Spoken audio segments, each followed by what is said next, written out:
While all eyes are on Samsung and its next generation Galaxy Fold that transforms from a 4.6-inch phone to a 7.3-inch tablet, LG has its own idea of what a folding phone should be.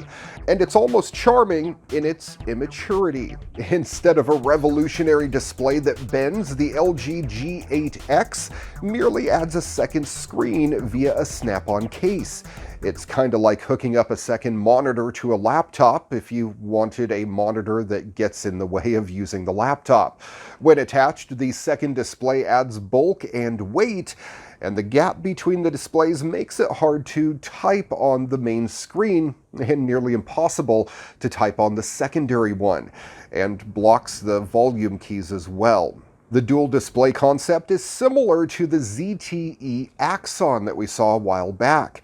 While LG previously sold a snap-on case for the V50 in Korea, the dual display for the G8X has been improved. This time around, it connects via USB rather than pogo pins and adds a second 6.4-inch display with its very own cameraless notch to match the look of the primary display. It's basically like holding two G8Xs together and using them both at the same time. Functionality, of course, is a little better than that, but not much. Some of LG's apps are optimized for the second screen, so you can open things on the opposite side, but for the most part, you're going to be using separate apps side by side with little to no communication between them. You can swap screens with the tap, but there's no dragging or dropping between them. You can set an app to launch when the second screen is open, which is kind of cool, but you can't make workspaces that automatically put two apps side by side. There are some cool potential uses here. Some games allow you to use the secondary display as a sort of D-pad controller, while other apps allow you to type on one display in landscape mode while viewing your content on the other screen. But those use cases are few and far between. I suppose it's possible that hundreds of developers will buy into LG's dual screen concept, but it seems unlikely, especially since actual folding screens are more likely to become a thing that we use. We don't know how much the G8X is going to cost. LG priced the G8 at $850, and assuming the dual display costs at least $150, it could top $1,000, which is going to be a tough sell against phones like the Galaxy S10 Plus and the Note 10 Plus, and of course the upcoming iPhone 11 too. And without robust sales, LG is going to have a very hard time convincing developers to retool their apps to support the second display. But if you don't want to spend $2,000 on a Galaxy Fold, the LG G8X, which is due to arrive in the fourth quarter of 2019, is certainly an option. Just be prepared for a few snickers when people realize what it actually is. And finally, happening in this week's What The? On Wednesday, August 28th, the peaceful night of those enjoying a drink in a St. Louis bar was shattered by a fool with a gun. Presumably under the robber's instructions, patrons hit the deck, hiding under the counter and giving up their possessions when confronted with the barrel of a rifle. But one gentleman sat steadfast against the gun-waving robber. The real-life embodiment of Samuel L. Jackson's icy cold hitman energy in Pulp Fiction's cinematic diner holdup. Well, it's on full display in this video.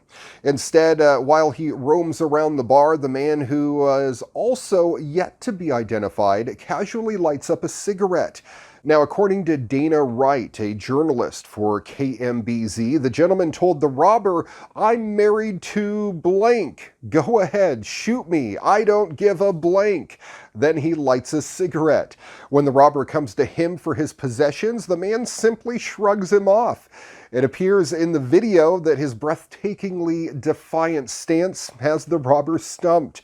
According to the Riverfront Times, police are still on the lookout for the suspect in the case who reportedly left the scene with only a couple of $100, although none of that came from the hard-as-nails customer in the video. The man's sheer refusal to obey the criminal's orders have resonated with people online, with one user calling him my hero. Other people commented on the similarities to Jackson's character in Pulp Fiction, while one user commented that it was like an outtake from a Coen Brothers movie.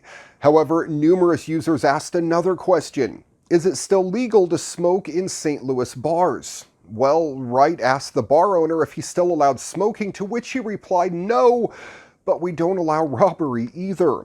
While this incident could have easily turned fatal, one has to admire the gentleman. Whoever you are out there, we salute you. Thanks for watching your weekly tech update. If you have a story you think we should feature on the program, why don't you contact me? Send me an email at djraymcneil@gmail.com.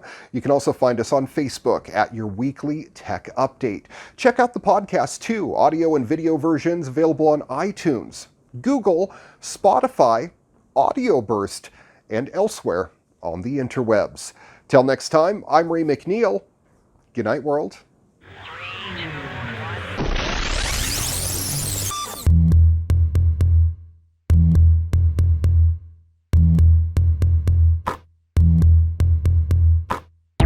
Your Weekly Tech Update brought to you by Holiday Home Care, Phillip Island, Victoria, Australia. It's your turn to relax.